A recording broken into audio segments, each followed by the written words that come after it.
sure you listen to my daddy's podcast right now. It's the best show in the world. And this is the Card Face Up Podcast, and I am your host, Mr. Ty Hill. Listen, before you do anything, whatever and wherever you're watching us at, listening to us at, make sure you subscribe so you can stay up to date. You already know how we do it today. This is what we're doing today. It's one of those I Declare War episodes. You know, those moments of nostalgia that I like to bring y'all, those happy moments. You know, I like to call them those moments that smell like something. Y'all know how I do. And this moment smells like Mama Kitchen. You dig what I'm saying? So today's guest is part of the most, I want to say she's part of one of the most iconic features in hip hop. I want to say she's one of the most legendary voices that a lot of people still can't put to a face. But when you hear that voice, you know exactly who she is. You know exactly who you is. Look, they might not even know a name sometimes, but as soon as you hear that voice, it's like Will Smith "Summertime." You know, when you hear that beat drop, Right. it's time to party. This voice is one of those voices that old school, new school, they all know, and she hails from the West Coast, and hopefully she'll share some of those West Coast history moments and history memories with us during this interview with people that she knew, like, you know, the legendary Eazy E and the legendary Dr. Dre and many more. Oh, y'all thought I was joking when I said that voice was just one of those voices that you know, huh? So we gonna let it play just a little. Okay. Thuggish Ruggish Bone. That voice right there. It's the Thuggish When you Ruggish hear that, Bone. It's the Thuggish Ruggish Bone. woo, that's that one. It's the Thuggish Ruggish Yep, that's the. Look, I know y'all sitting at home right now about to try to say a bunch of words that you don't even know what they. Get ready to rip the bone and my thug busters. You know me as a hustler. Look, today we have a legend on board, Miss Shatasha Williams. How are you? Fine. I'm doing great. Even better now that we finally got a chance to hook up. Look, first of all, I want to say Miss Shatasha has been a lady of her word. She told me a while ago that she was going to come on the show, and she kept her word no matter how busy that she is. And I know she's busy. She kept her word just to come kick it with us today. So we thank you from Cards Face Up Podcast. We really do. No problem. So life is treating you good? Man, I can't complain. I mean, I could, but it wouldn't do me no good. You know what I'm saying? Look, I was hoping you wasn't about to say the line that people like to say, I can complain, but ain't nobody going to listen. Shatasha, they going to listen to you. Hey, we've been listening to you for 20, 8 years now? We going to listen. We still going to listen to you. Yeah. So I want to jump right into it, Miss Shatasha. I want to jump right into it. How did you meet the legendary Eazy E? Because a while back I heard a demo tape from you, and it was a song on there. What is it? I Ain't the One. I heard a demo tape. They said it was from like 1990, 1991. Is that the demo that got you? Yeah, signed? you heard that? Yes, I did. Look, I be doing my homework, and I heard that a while ago. Oh, yeah. I actually been trying to find it, but I can't find it.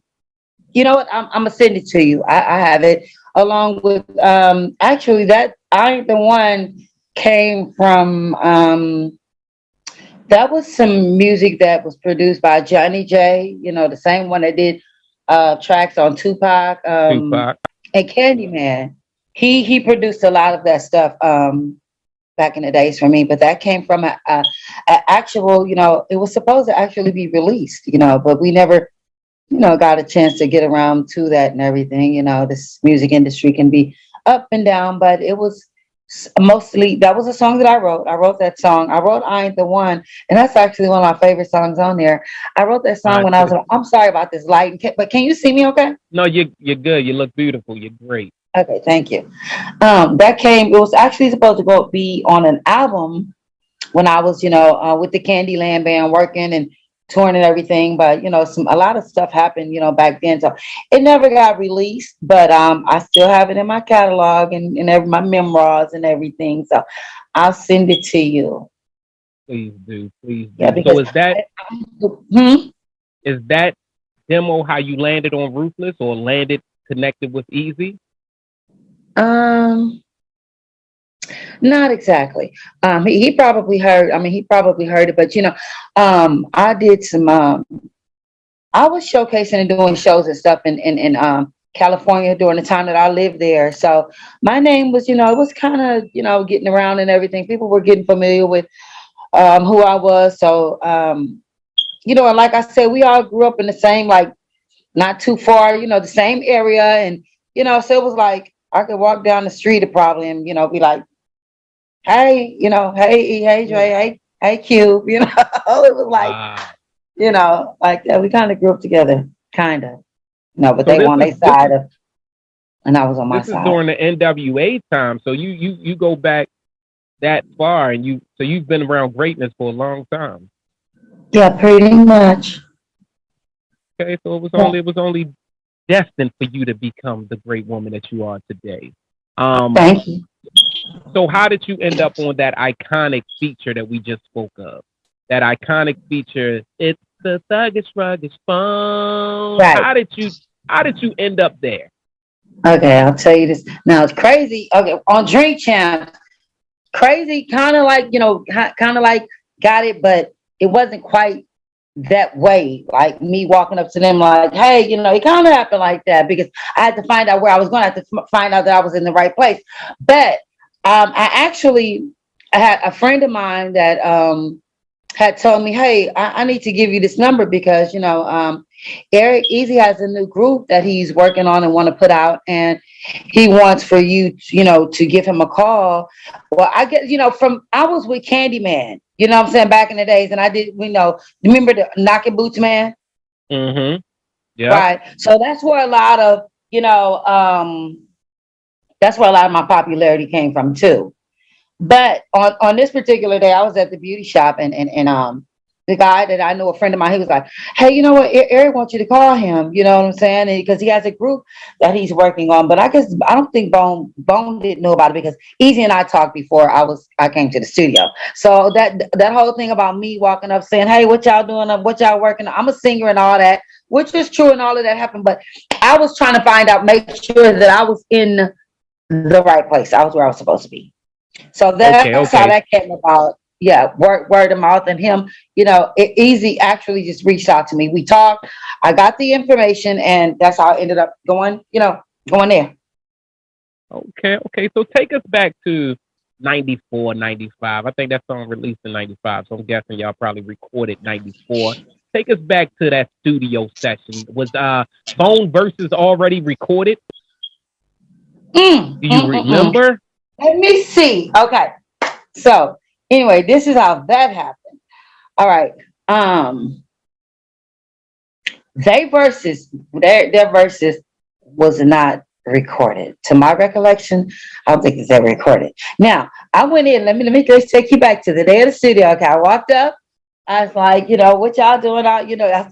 What are you guys doing? Is this the right? Are y'all recording? I'm trying to find out my whereabouts and make sure that I'm in the right place again. So when I go in, I was actually going in for the audition to see if, I was what they were looking for. This is what Eric and Okay. I had discussed. I need you to come in, I got a group. I want you to listen to some of the stuff. But I don't recall their stuff already been recorded.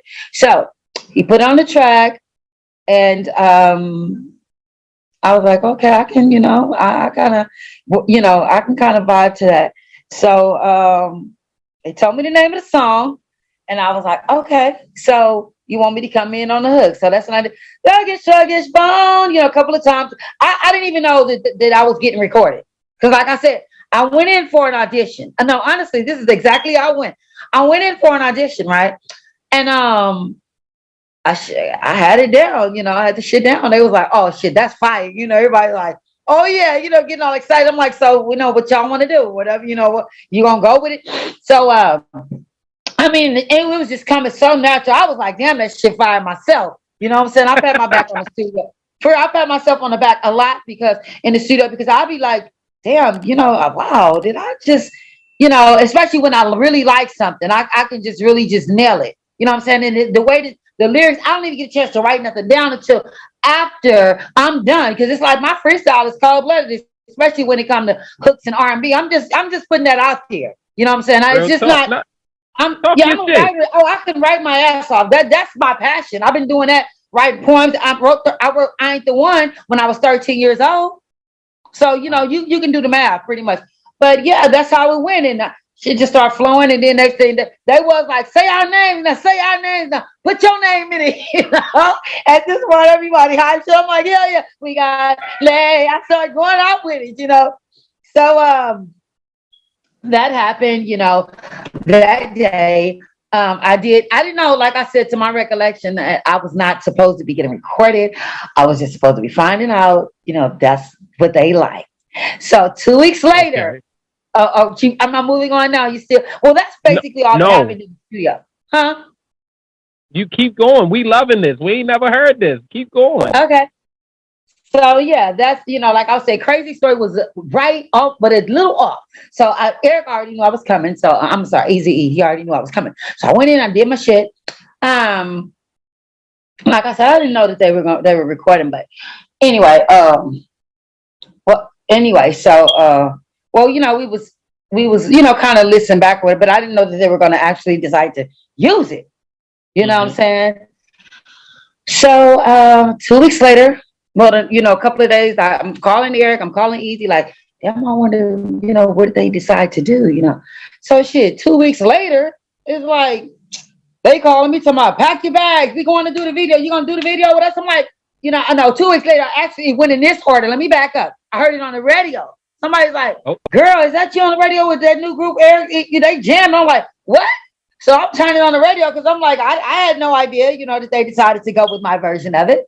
So I didn't get a chance to do paperwork, contract, because that stuff is big in the industry. You got to kind of get that shit out the way. That way you don't hit the, you don't hit that stumbling block and shit. You already got yourself yeah. covered. But yeah, that's neither here or there. But 2 weeks later, I heard it on the radio, and then they call me, like, can you go to Cleveland with us? We want you in the video, and we're gonna straighten you up and all of that stuff, tighten you up, when things get right and this record take off. And shit, it took off. Before I knew it, I was like, wow. I went to Cleveland. Now we had a great time in Cleveland. The trip to Cleveland, it was just awesome. I mean, we had really nice rooms, and the food was just, oh my God, it was awesome. So I wasn't really tripping off the paperwork and everything. I enjoyed the trip and everything like that. You know what I'm saying? The But experience. back to business, God damn it, I'm still kind of drove because what I'm saying, we could have, I just wanted, I like to avoid stuff before I see it coming. You know what I'm Hmm. saying? I want to, and if I get a red flag or something, but overall, I have fun doing the whole project and everything. I'm not gonna lie, it was lit. That's It was dope. So lit. you got to kick it when y'all went down there for the Thuggish Ruggish Bone video. You got to kick Yes. it in Cleveland with the homies. Well, Mhm. shit, y'all was on East 99 actually doing the Yeah. video and shit like that. So you got to really see where they was from. And you got a Yeah. chance to experience a different environment because Cleveland isn't like Cali is. So it's totally Absolutely different. not. It's That's totally different. The that's atmosphere, the people, the food, and it was different. And that was actually my first. Well, I had went to Columbus, Ohio, and that was when I did some stuff with Gerald Levert back in. I believe I can't think if that was before Bone or after Bone, but I went to Columbus, Ohio before. But that was my first time ever being in Cleveland, and I loved it. okay. Yeah, Yeah, Cleveland on my one of my list of places I want to go to. you should. So and it's funny. On East 99 album, did you work with any other songs with Bone? Because I know we just now lost, rest in peace, Joel. Another Right, legendary voice. Shout out to her. Shout out to her family. My condolences and things right. of My sort. But condolences as well. right, Jewel had did an interview before her passing, and she had spoke on for the love of money, and I didn't know that was actually a conversation. People thought that was you. I didn't know that was a Mhm. conversation out here. Right. So you've heard that before that people thought it was you. Oh yeah, actually, I saw the interview and everything, and I yeah, it's. I'm gonna just put it like this. It was. I heard the song. I heard the song. I heard her vocals already on there. So, and they mixed and blended well and everything so good. But I went in, Eric was like, what can you do with the song? So I went in and, I was like, her vocals is fine just like they are. So I did actually go on, do a little ad-libbing and stuff on it. Like I said, I don't know whether they, they're so good with mixing stuff up and down, but I don't even give myself credit for that because it wasn't like a Thuggish Ruggish Bone. That was my Right. total feature, and I'm not just into just, going in and doing that. People need they credit and money and all of that stuff too. So, but I did go in there and I laid some vocals. Now, whether I really can't tell whether my voice is still on if it was on there or not. To be honest, Got you. I unlike honestly, but like We Belong Together with the Mariah Carey. Who else that's am you I can. gonna lean on? Yeah. I am in that one. All of the basically, I mean, a majority of that vamp that we belong together. I did that. That's my voice on there too. Yeah, but I mean, it's some Mariah, but it's I it's a, it's a never, lot of Shatasha in there too, though. I never knew. See, this is why these interviews are so important. I Yeah, never knew that. Like I said, I didn't know about First of the Month. I honestly didn't even think about it because Shatasha's voice is very distinctive. You can hear it. So yeah, for the love, like so now that you're saying we belong together, you can hear it. You can absolutely. really Thank you. hear it. Y'all are That's so smart. And that's if you got fucking a music, crazy.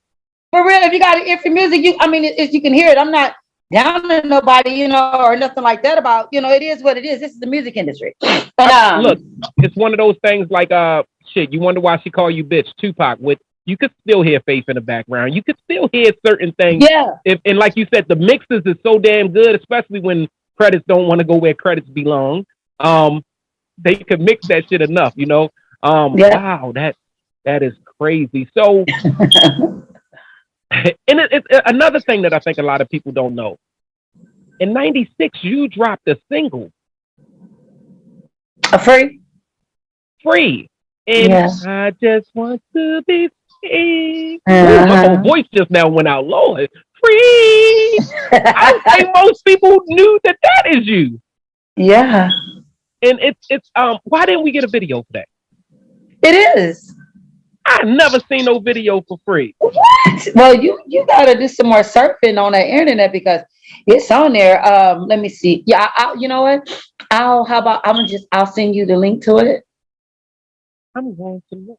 I'm so you going to won't have find it to, before you even send me the link huh? because I said I'm going to look for it before you. I swear I've actually looked for that because I think this is back the music box days. That's when we still had to sit around. You couldn't just look at things on demand. You had to sit around and hope that somebody ordered the video that you want to see. I swear I do not. But the song is one of the. It's a big song. So do you still get like credit for that? Do people still recognize you for that, or do they only recognize you for Thuggish Ruggish Bone? Nowadays I'm just Thuggish Ruggish Bone. People love that song.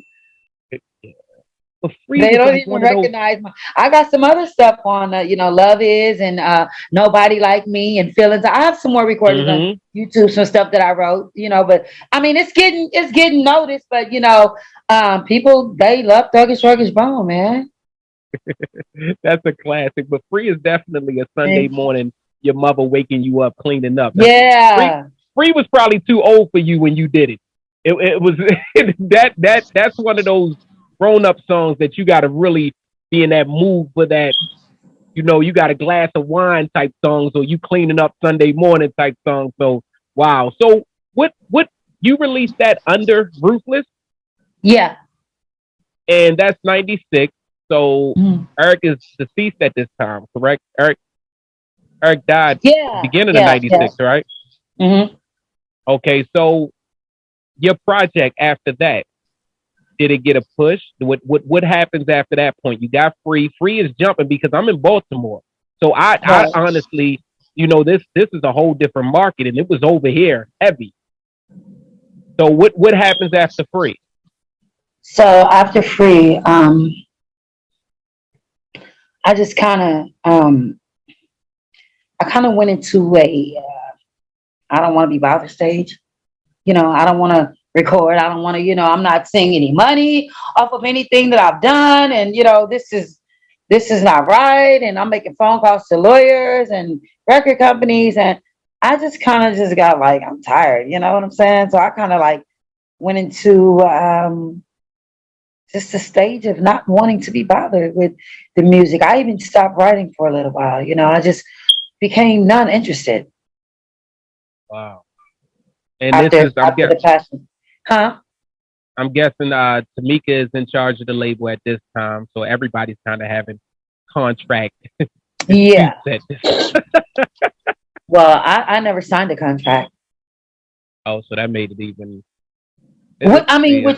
which, you know, I mean, but I never signed a contract, but that's not saying that I don't want my money. Like, you know, I went in, you know, a lot of this stuff happened just, I'm telling you, like, you know, just dropping shit. You know what I'm saying? Me not even having a chance to get my paperwork and everything together. But, you know, I guess that's where the ruthless comes in at. You know what I'm saying? You get it out the mud, get it in blood. But, you know, Yeah. I recently, seriously, but I recently been talking to some people that are supposed to be able to help me with royalties and stuff like that. You know, I just miss the days where I was just having fun with the shit. You know what I'm saying? Doing Mm-hmm. showcase before, you know, the hits got involved. And, you know, I like them days. You know, there was just, life was just so simple then. You know, I've Yeah. always had a passion for music. I was singing since I was 5 years old in the church. You know, my father he was a minister. He was the bishop and everything. So there was no way around that. But that's when I found my calling at the age of 5 years old.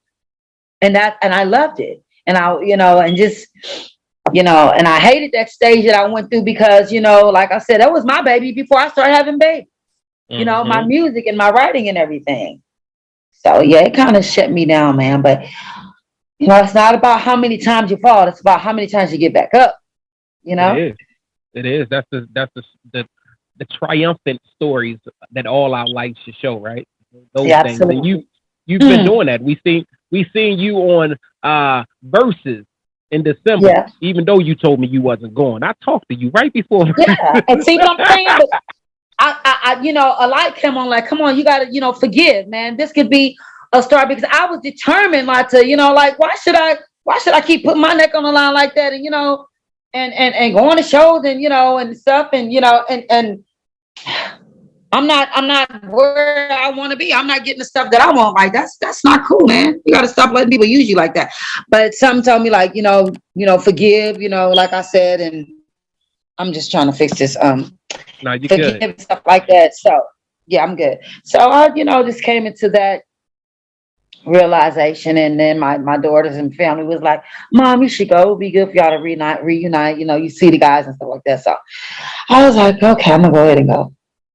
So you understand you're one that understands Bizzy Bone very clearly. You understand what his fight is and why he don't want to deal with certain shit. Then you kind of get that situation, or where's your standpoint on it, if you even have one, with their Well, whole feud between each other? Because I know a lot of that shit stem back, according to Bizzy, stems back to contracts. And even when I talked to Flesh, you know, I'd be listening to certain shit that Flesh was saying, and I told the homie, I said, you know, it didn't, certain shit just didn't make sense with getting them out of contracts. And Flesh has his whole, you know, I got a whole episode on that. Shameless plug. Make sure y'all go listen to our Flesh episode as well. And he talks about contracts and kind of cutting things out as, you know. So where's your standpoint with Bone Thugs and Harmony? And I mean, you know, I enjoy working with them. I try not to get too personal because I don't want to cross the line of business and friendship and all that stuff because things can get really awkward, you know, when you do that. But all I could say is, you know, I enjoy working with them and everything. But um, Busy, you know, it's always been like the outspoken one, you know, the no holds barred, the gone whole, you know what I'm saying? So mm-hmm, I mean, and maybe, you know, that comes in handy as well. I'm not gonna knock his perception about nothing because that it comes in handy. You need somebody to be like, hey, I'm tired of getting fucked. Y'all gonna excuse my language, but I'm saying, you know what I'm saying? I can't say that I disagree with his point of view on a lot of things because I'm like the same way. I'm the same way, and I feel strongly about I put in work shit, and that is work. People think it's not, oh shit, you just go in there 15 minutes and bam, you're rich. No, it's not. It's not about, you got these takes, you got hours, you gotta, you got PR, you got people you gotta deal with that you really don't want to have to deal with. Like, it's all kind of stuff. It's not, shit, it's like Rome. It wasn't built overnight, and it didn't just happen like that. Like I said, it was on the radio 2 weeks later, but it took 2 weeks. You know what I'm saying? But longer than that, because it was their song way before I even got on it. So it's Right. work. It's work, man. So, and it will make you frustrated and take you to a level where you just want to just cut people off and just say fuck it. I'm tired of this shit. Real shit. But I mean, and even if I want to even you say you stand with him, I that's real shit. For real. But even what you just now said, I just want to correct you on what you just now said. You said that it's not overnight, but even if it was, you have a gift.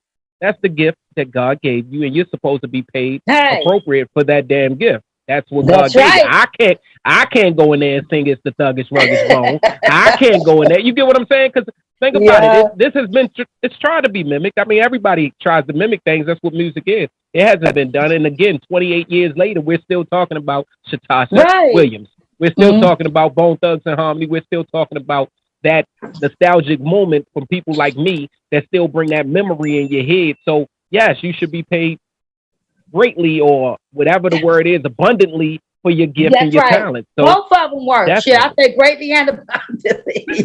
Real shit, right?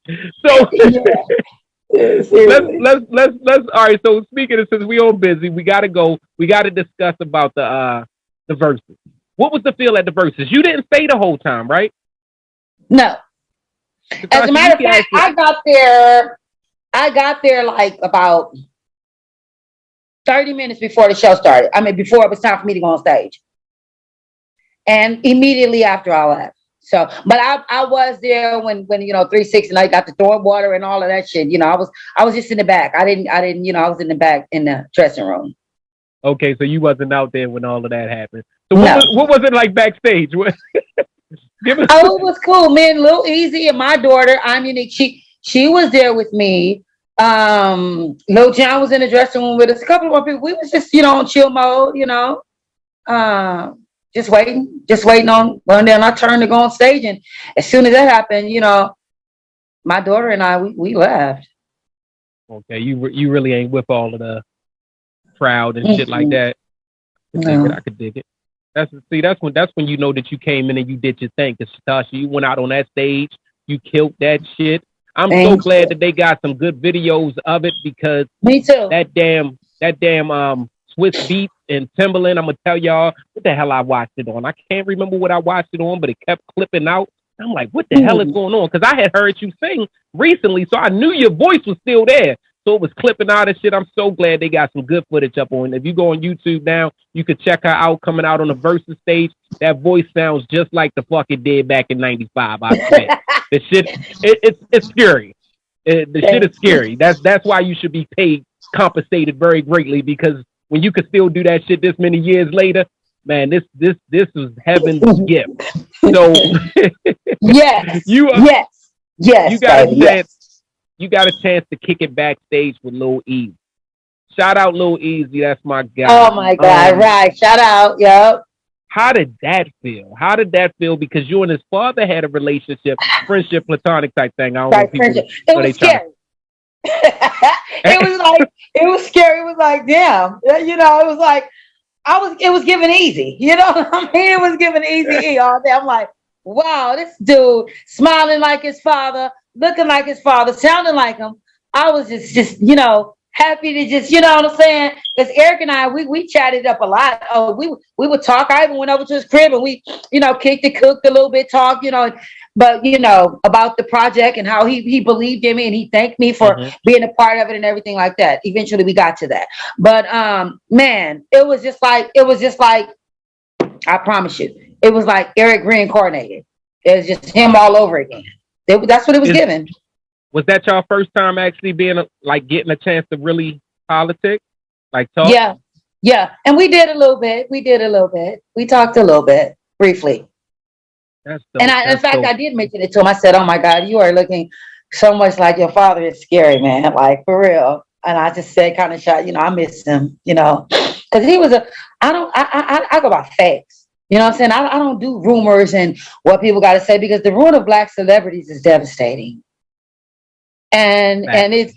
it's on the rise, and I don't like it. That's why I can always be found in the background. I don't mind. I don't care. I just want the money. So you can Mm-hmm. use my voice. I can ghostwrite for people, and being in the limelight has never really been my thing. I've Mm-hmm. always had a passion. I love to write, and I could be in the background. It's fine with me. But for those who are, it's just jacked up. You know what I'm saying? It's cold blooded. That's what I'm telling my team. Oh, by the way, which I'm beginning to start once my money, everything start getting right, which I'm claiming that in the mighty name of Jesus is coming. Mm-hmm. But I have a team. My nephews, oh my God, not my entire family, but a majority of my family. Let's see, I got brothers who rap.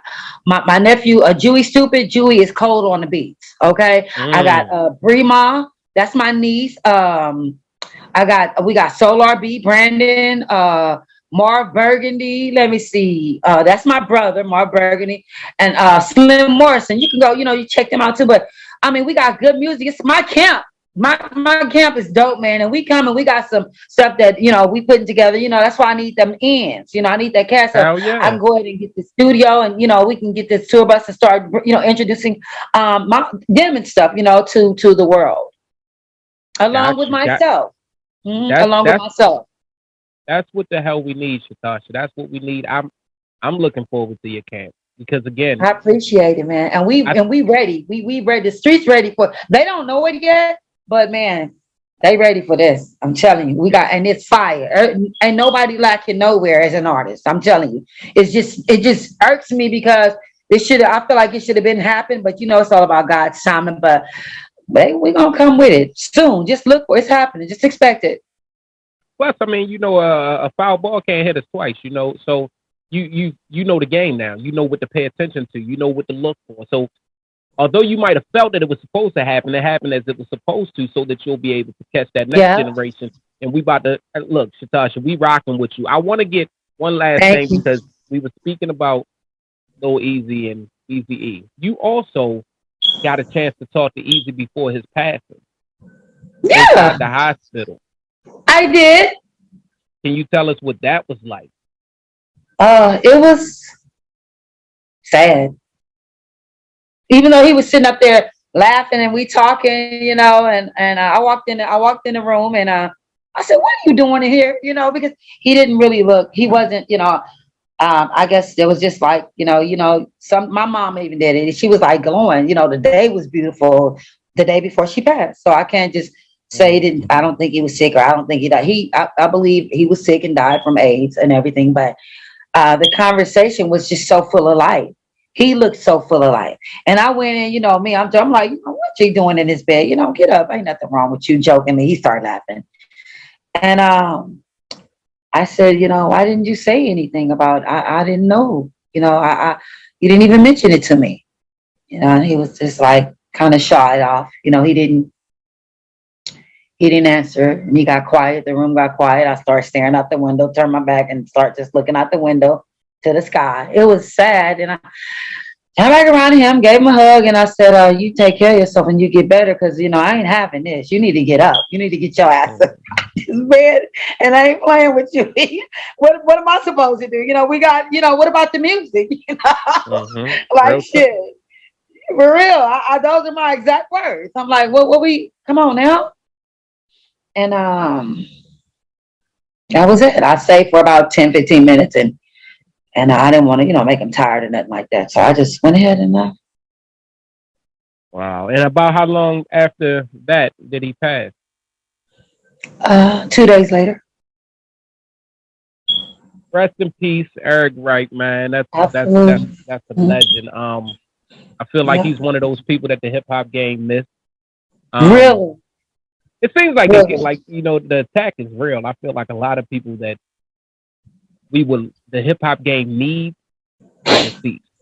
And they all are untimely early death. So it's not like just older people dying. Like a lot of the people that we needed in hip hop, that I think would have kept the structure of hip hop. Not like I don't like the new generation. I love that shit they doing. You know, I like going to the club, getting lit. Yeah, And but all it that ain't shit the too. So 90s. it ain't But the it, but it 90s. is, but Look, it's not that era though. It's not. it's I'm it's serious. I'm just, being honest. it's a different feel. You know, that's why when we say certain things, like I said, my show is built up on those nostalgic moments, those memories, those shit that when you hear it, it sounds like something, it smells like something, it reminds you of something. You know, that shit that Yeah, comes with that's there. You something. go.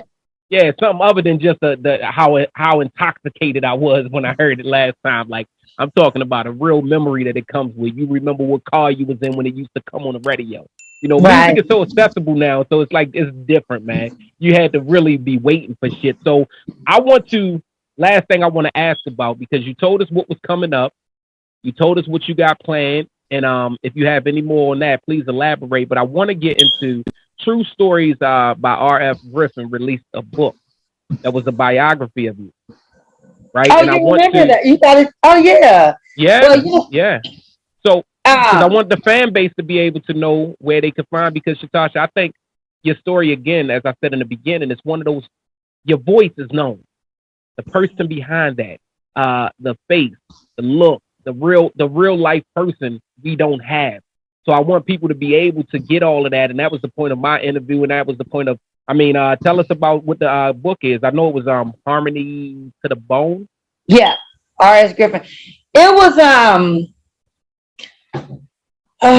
was it was I'm actually working on. I'm glad you brought that up because I'm actually working on a new one because that just kind of told somebody's story of that was like it was just written from somebody else's perception about me. I wanted it to be personal. I wanted it to be have more of my words and my content. You know what I'm saying? But yeah, we're actually working on that. But that one can be found. I believe that it's still on Amazon. Um, I'm trying to say no, not let me see. Amazon, as far as I know right now, that's the only place that they can be found on Amazon. Okay. Yeah. All right. So you're it. All right. So forget that then.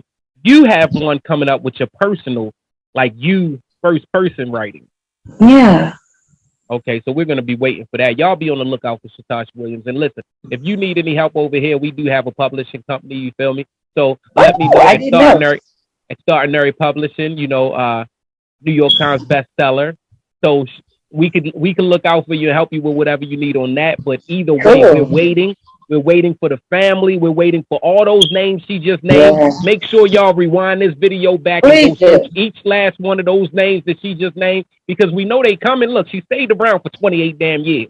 Right. And 28 I don't damn plan years. on going nowhere though. So I still got it. I still look good. No. And I Well, don't you plan do. on going nowhere You no do. time But soon. But before you go from off of this platform right now, we need you to give us that ending of the bone shit. What you got lazy? And look, go ahead, do that shit for us. Can you do that for us, Mr. Tasha? We got lazy and crazy. Busy's in the house. Wish is in the house. And Flex Who and else? Shatasha Cleveland's definitely in the house. And Cards Face Up Podcast and Shatasha Williams, we in the house. I thank y'all for listening. I thank y'all for watching. Wherever y'all are looking or Me watching too. or whatever, make sure you go subscribe, like, follow. Shatasha, tell them where to get what you at because they need to follow you. Subscribe to this queen right here. Oh yeah, I'm on. Y'all can follow me on. I'm at the real Shatasha on Instagram. My Facebook is under Shatasha Williams. I have a YouTube channel. It's just Shatasha Williams. I believe that's just my name too. But yeah, I'm follow me y'all on Instagram and let's chat it up. I talk to my followers just about every day. We asking they want to know what I'm doing and stuff. So y'all need to Man, go make on sure and y'all follow get me. your asses over there. Follow Cards Face Up TV, YouTube. Shatasha Williams on all platforms. If y'all can't find her, hit me up. I'll tell y'all where to go find her at. Thanks, Listen, Ty. make sure y'all keep supporting Shatasha. We love you over here. We thank you for your I contributions to love the y'all. game. Please don't stop. We need you. Oh, okay. Since you put it that way. Salute, Queen. We thank you. You have a blessed one, okay? Okay, you too, baby. All right.